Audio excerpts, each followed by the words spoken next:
目が覚めた時、私は暗闇の中にいた。何も見えない。幾度か瞬きを繰り返し、ゆっくり10秒ほど数えてみても、見えるものに変化はない。本当に周囲が暗いのか、それとも私の目が見えていないのか、それすらもはっきりとはわからない。顔の前にかざした自分の手のひらさえも見えない暗闇の中で、周囲からいくつものうめき声が上がる。苦しげに咳き込む声や、苦痛を訴える声。どうやら耳は聞こえているらしい。落ち着いて静かに呼吸を繰り返すうちに、何か燃料なものの匂いが鼻をつき、その刺激が引き金になったのか。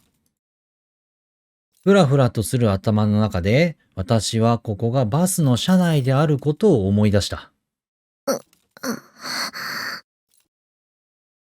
手探りで周囲の状態を改めて確認すれば、自分が何か柔らかいものの上に横たえていることはかろうじて理解できた。身を起こそうとして目の前にあった座席に頭をぶつけた。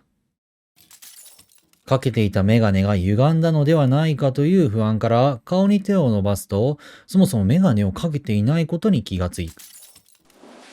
慌てて周囲を手探りで探すと、何か柔らかくて温かいものに手が触れた。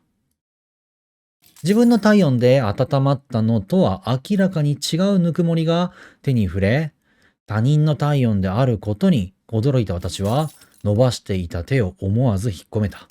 気がついた？はい。動けるようなら私の上から降りてほしいのだけれど。ごめんなさい。自分の体が他人を下敷きにしていたことに気がついた私は、手探りで足場を探すが、足を下ろすべき床がない。気をつけて。今はこのバス、天井が壁だから。天井が壁？そう。床も壁。そして今まで壁だったものが、今は床と天井。まあ、そうね。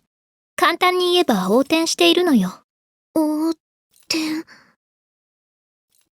噛み締めるようにして口にした言葉の意味が頭に染み込んで、染み込んでくると同時に、私は自分の状況を再確認した。ここはマイクロバスの中。部活の夏合宿の帰り道。私たちはバスごと崖下に転落したのだ。どうでもいいけれど、早く移動してくださらない？さっきからあなた、私の左腕を踏んでいるのだけれど。ごめんなさい。痛いわよ。不用意に動かないで。ごめんなさい。あなた、それ口癖？後で殴るときに呼び出すから、名前を教えなさい。ごめんなさい。冗談よ。私は風見和樹。あなたは？スオです。スオ、あまね。ああ、スオさんね。名前と容姿は知っているけど、お話しするのは初めてね。はい。はじめまして。敬語はいいわ。私も同じ1年生だし。それと、できれば挨拶は後にして、さっさと私の上から降りてくださる？痛くて涙が出てきたわ。ごめんなさい。5回目。いい？ごめんなさいって言葉は、口にすればするほど言葉の価値が下がるのよ。次にごめんなさいって言ったら怒るわよ。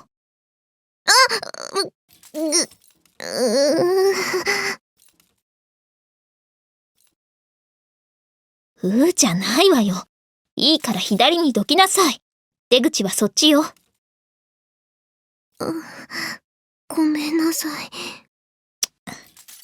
舌打ちしないで謝るから。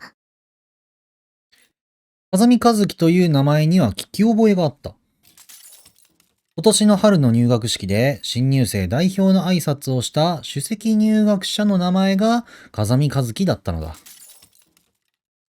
和樹などというまるで男子のような名前でいて、その見た目はどこかぼんやりとしていて、なんだかいつも眠そうな顔をしていて。それでいて鋭利な刃物のような冷たさを漂わせる女の子。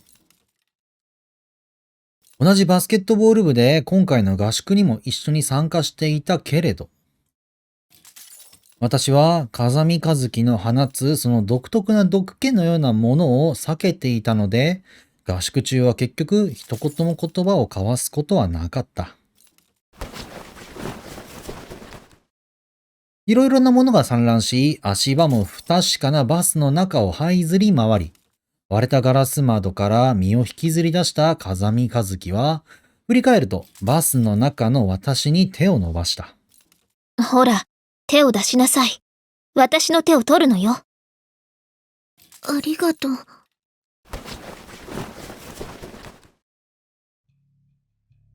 どうやらなんとか助かったようね。はい、メガネ。あなたのでしょ？ありがとう。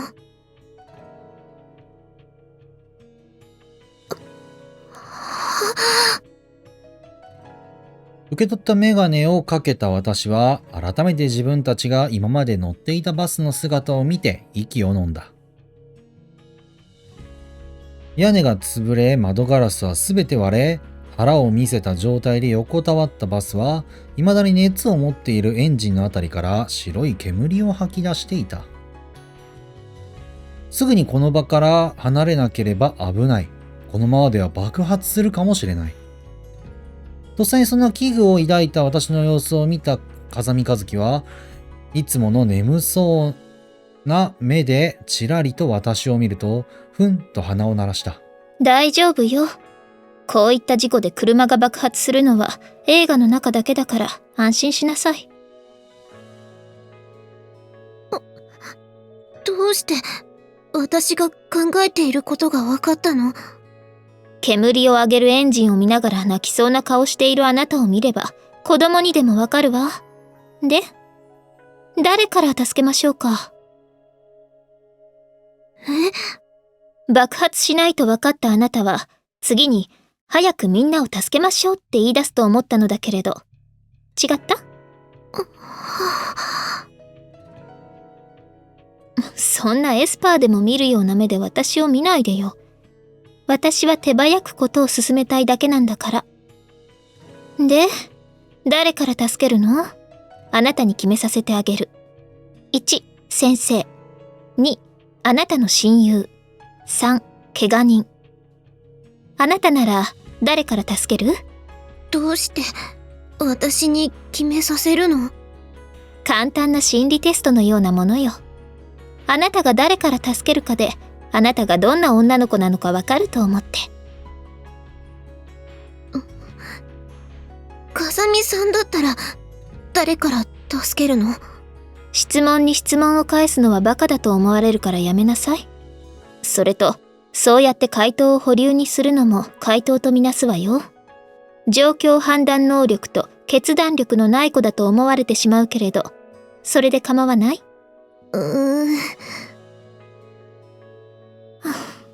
まあいいわ。それじゃあ私が決める。まずは部長から助けましょう。どうして部長から？私、あの子が嫌いなのよ。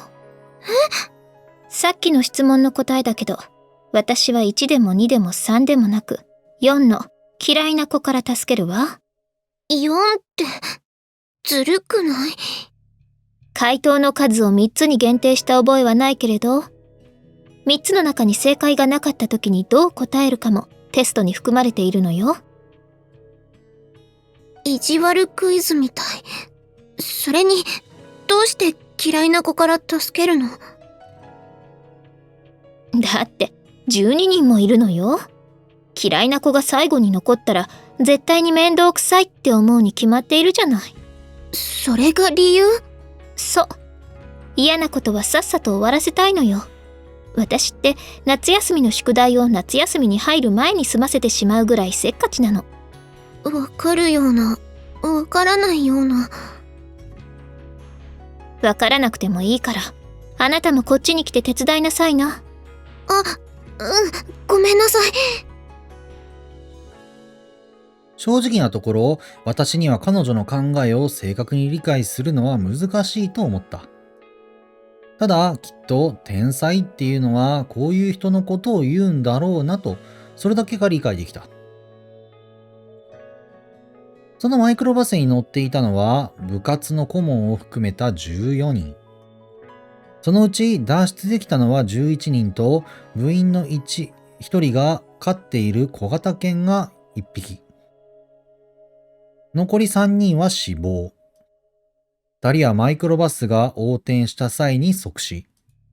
もう1人は事故の直後は意識もあり、頭を抱えて丸くなるようにしてうねっていたけれど、10分後には死亡した。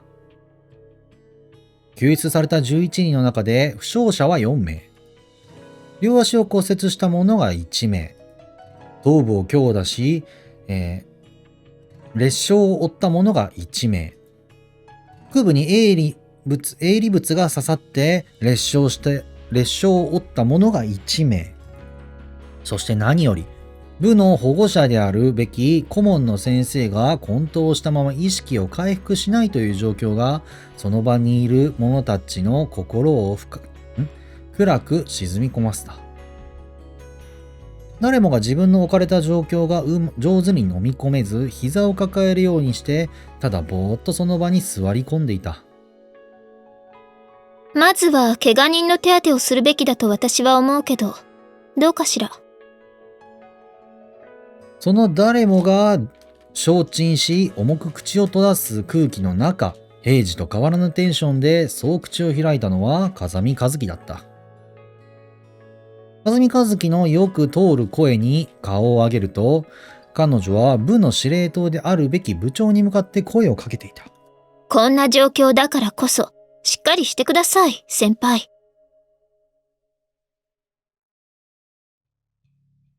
そうね、言われなくても分かってはいるのだけれど、こんな状況で私たちに何ができるというの？反論しても？どうぞ。ただ待っていても助けが来る保証なんてどこにもないわ。あなたにこの場を仕切る能力がないのであれば、私が代わりますけど、どうしますか？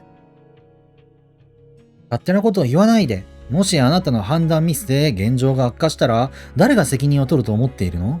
この後に及んでも責任の所在を気にする余裕はあるのね。はあ？何ですって？よく聞こえないんだけど。いいえ、別に何も。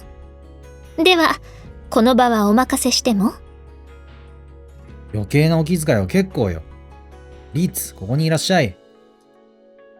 あ、はい。何でしょう？あなた、ご実家はお医者様よね？はい、そうですけど。だったら、応急処置ぐらいできるでしょ？すぐに取り掛かって。そんな、無理ですよ。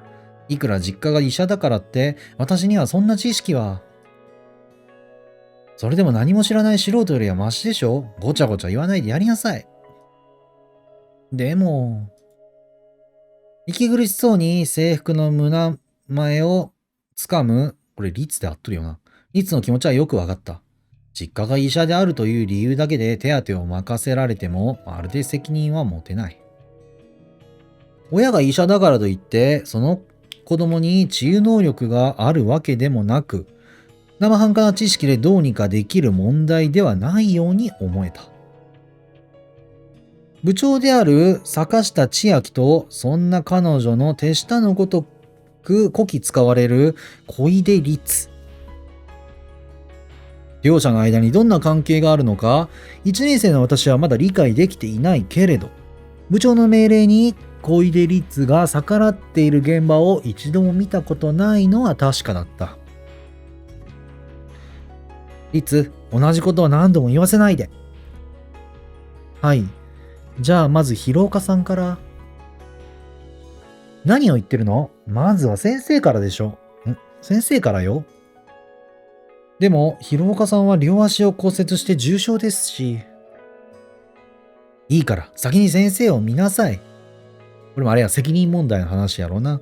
自分で責任は重いからこそ先に先生、まあ大人であるのもね、心理的な余裕もできるからね。先生を、だからさっきの和樹の3択で先生を選ぶっていう人は結構多いんじゃないかな。うん。先生をまず男手の先生を選んで、他の子の救助を手伝わせるみたいな状況、うん、が結構選択肢として選ぶ人は多いんじゃないかな。うん。はい。不満の言葉を飲み込んで肩を落とした小出律の背中が歩み去っていくのをくだらない茶番劇でも見ているかのような目で見送った風見和樹は再び坂下千秋に近づいた。坂下部長、私に周囲の探索をする許可をいただけますか？一人で勝手なことをしないで。どうしてあなたはいつもそうやって集団の輪を乱そうとするの？スオさん、付き合っていただける？ちょっと風見さん？私一人でなければよいのでしょ？これでも私は気を利かせているのよ。あなたは私がそばにいない方が威張り散らしやすいでしょうし。本当に嫌いなんやな。それじゃ、行くわよ、スオさん。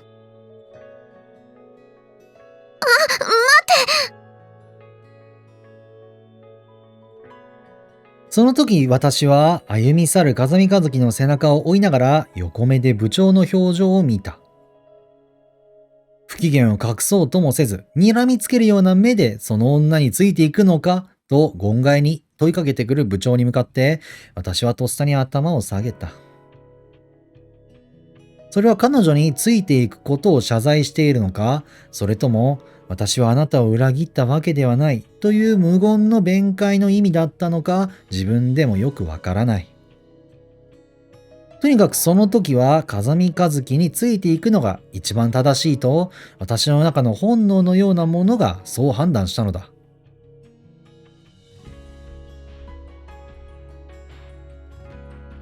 私が風見和樹を初めて見たのは、出前の通り入学、前出か。前室か。前室の通り、入学式の時だった。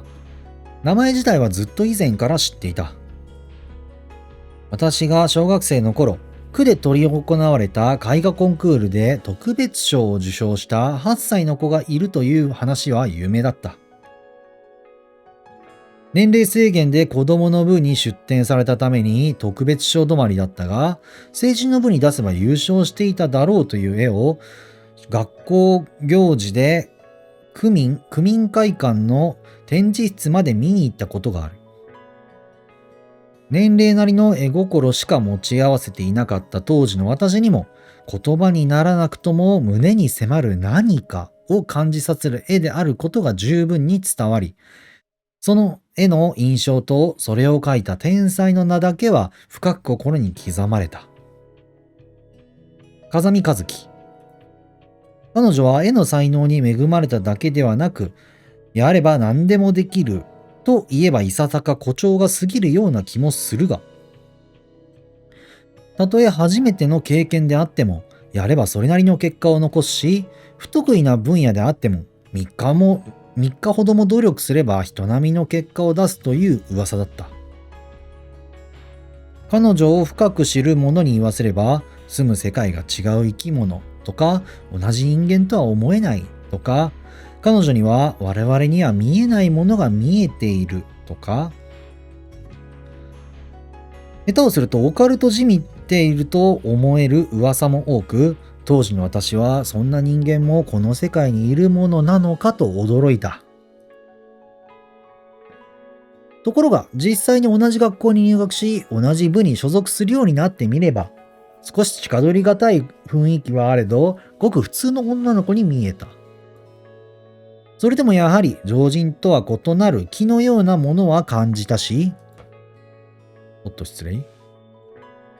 必要以上に関わらないようにしてきたのも事実。それが今、こんな状況で彼女と二人きり。彼女に言われるがまま、のこのこと後をついてきてはついてはきたものの、その背中にかける言葉も思いつかなければ、彼女も何も声をかけてこない。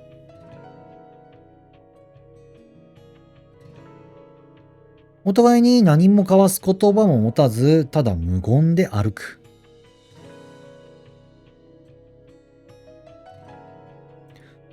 目に入るのはゴツゴツとした硬い足場と両側で立ちふさぐ岩壁。見上げても空しか見えない。どうやら私たちは何か地割れのようなそんな隙間に落ちてしまったらしい。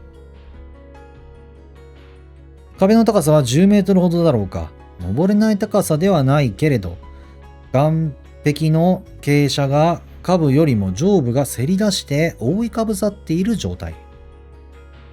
いわゆるオーバーハングの状態なので、素手で登るのはまず不可能に思い出し、道具があっても難しいように思えた。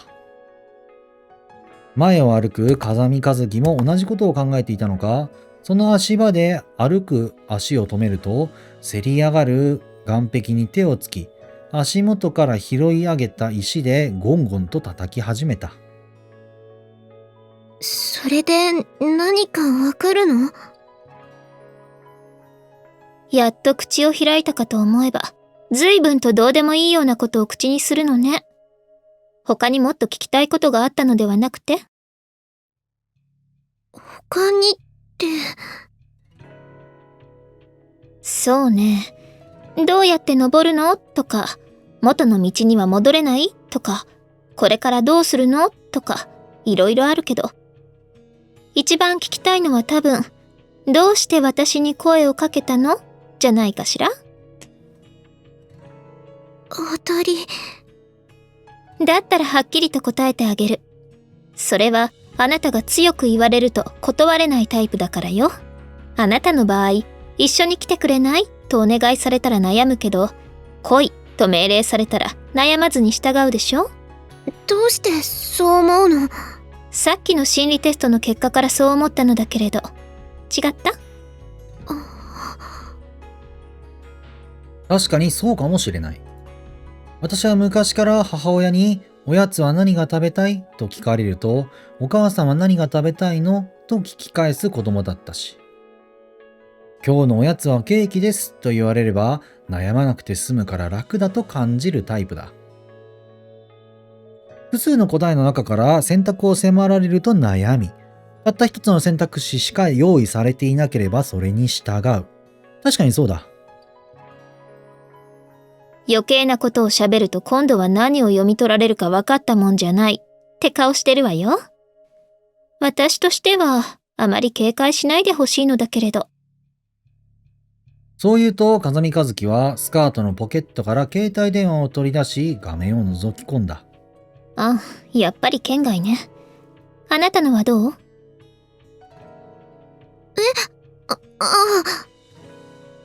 私は慌てて制服のポケットから携帯電話を取り出し画面を確認してみるが、案の定私の携帯の画面にも県外の文字が浮き上がっていた。ダメみたい。私のも県外。でしょうね。そう言いながら風見和樹は携帯電話の電源を切るとポケットに滑り込ませる。あなたも電源を切っておいた方がいいわよ。電波状況が良くないままだとびっくりするぐらいバッテリーの消耗が激しいから。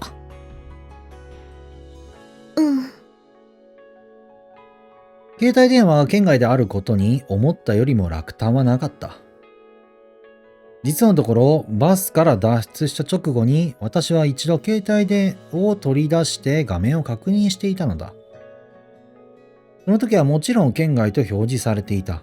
だからこそ今ここで改めて確認した時もまあそんなもんなんだろうなといった諦めにも似た覚悟はできていたのだ。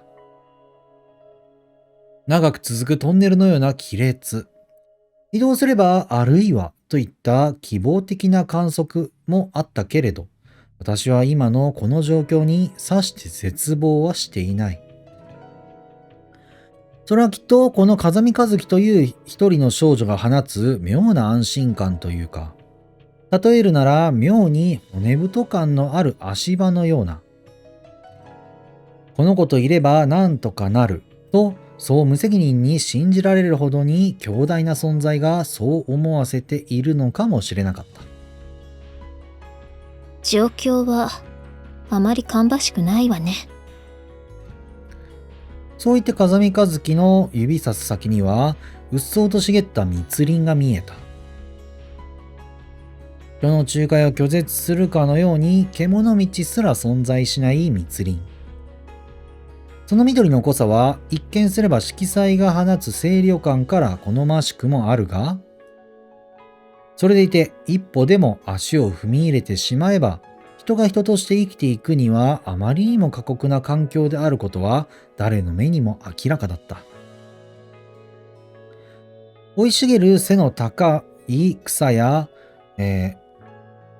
木を切り開くように進んだとしても、一日進める距離はたかが知れているし、日も差し込まないほどに密集した木を避けて歩けば、すぐに自分の位置を見失うのは明白だ。運が良ければ人の立ち入った痕跡のようなものを発見できるかと思ったのだけれど、これは期待するだけ無駄だったようね。人の踏み固めた道の一つもあれば、それを巡れば必ず人の住む環境にたどり着く。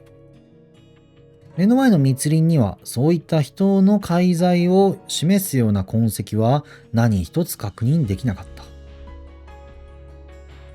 それでもまだ覚悟を決めて密林に踏み込んでしまえばなんとかなりそうな気もしていたが、そんな思いも風見一輝の次に起こした行動で打ち砕かれる。これを見てごらんなさい。彼女が手にしていたのは、合宿のキャンプ場でレクリエーションの一環として行われたオリエンテーリングで使われた方位磁石だった。本来であれば北を指すべき方位磁石の N 極は北西を指していて、コンパスを持ったまま体の向きを変えても針は同じ方位を指したままだった。どういうこと？まあ簡単に言ってしまえば、針が動いていない、方位自身として機能していないということよ。そんな、どうして？おそらくはデビエーションね。周りの壁を見てごらんなさい。壁？意味もわからず周囲を取り囲む岸壁を見上げた私に、彼女は足元の石を拾い上げると、先ほどしていたように再び岩壁を叩く。その音はまるで硬質な金属のようにキンキンと甲高い音がした。岸壁の一部がガラス化しているわ。おそらく瞬間的な高温にさらされた状態から急激に冷やされてアモルファス化したのね。ごめん。専門的すぎて意味がわからない。火山の溶岩が冷えても似たような状況になるけど、あまりにも広範囲だし、かといってエアバーストにしては規模が小さすぎるし、多分隕石かな。隕石？隕石ってあの隕石？マイクロブラックホールが激突したって可能性はまずないでしょうし、おそらく小規模な隕石が地表に到達する前に爆発して、その飛散した破片の中でも大きめのものがこの周辺に落ちたんじゃないかしら。方位磁石が機能しないのもそれが原因？多分ね。飛散した破片に重鉱物が含まれていて、マスコンセントレーション的なスポットをいくつも発生させているんじゃないかしら。そう考えると、この不自然な環境にも納得がいくのよね。あなたはどう思う？どうって言われても。和樹がそう言うのなら、それがおそらく正解なのだろう。少なくとも私には他の可能性を思いつく頭はない。さてさて、周囲は草も生えない岩場。周りを囲む壁は構造的に這い上がるのは不可能。進める先は人を拒絶するような密林。携帯も通じないし、方位磁石すら機能しない。申し分のない遭難ね。面白くなってきたわ。面白くなってきたって。不謹慎に聞こえたのなら謝るわ。でも、私の言葉から余裕が感じられた方が、あなたも余計な不安を感じないで済むかと思って。お気遣いは感謝するけど、他の子の前ではそういう言い回しは避けた方がいいと思う。そうね。一応はうなずいてみせるものの、おそらく彼女は私の言い分に納得してはいない。こんな状況だからこそ、集団のリーダーには何でも知っていて、何でも何とかしてくれそうな余裕を持った態度が望まれる。でも彼女は集団のリーダーではない。序列としては1番に先生、2番に坂下部長、3番に岡部副部長となるところだけれど、不幸なことに岡部先輩はバスの転落時に亡くなられた。それを差し引いたとしても、1年生である彼女の発言権や指揮権はかなり低い。坂下部長、私に命令権を譲ってくれないかしら。その方がいちいち愚信をする手間が省略できて効率がいいと思うのだけれど。ねえ、聞いてもいい？何かしら？坂下部長のことなんだけど、聞きにくいようなこと？そうじゃなくて、もしかして、私が今から何を聞こうとしているか想像がついてる？は？何？突然。あなた、私のことを神様か何かだと勘違いしてない？ほら、さっき私に心理テストをしたでしょ？ああ、その話？つまり、坂下部長が先生を一番最初に見なさいと言い出したから、心理テスト的に、それがどんな結果になったのか気になるのね。そう。言われなくても、あなたにもなんとなくわかっているでしょ？坂下部長は他者依存の強いタイプよ。いつも自分が中心にいないと気が済まないくせに、自分に責任がかかるような決断を迫られた時には、すぐに背後を振り返って助けを求める人。つまり、ここは私が指揮を取ります。それでよろしいですね、先生って言いたいから、まずは先生。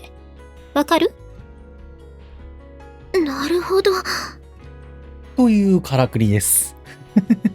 さっきの心理テスト、皆さん何を答えましたかね？別にそれが悪いとは言わないわよ。学生なんだし、むしろそれが当たり前よね。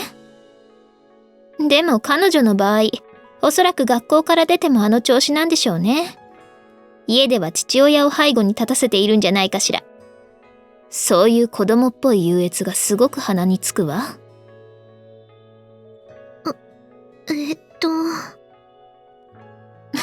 ごめんなさい。くだらない話を聞かせてしまったわね。喋りすぎたわ、と言って微笑んだ風見一樹は、年相応の朗らかな表情を見せた。が、私にはその明るい微笑みが逆に怖かった。きっとこの人には執着のようなものはない。自分に必要だと思えば何でも手に入れ、不要だと思えば何でも捨てる。それが天才だというのならきっとそうなのだろう。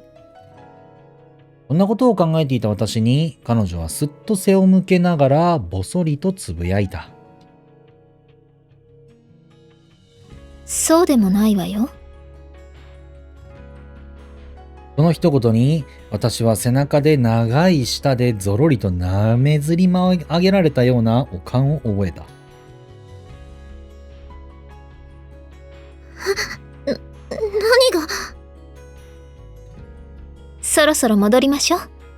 私たちだけで逃げ出したと思われても心外だし。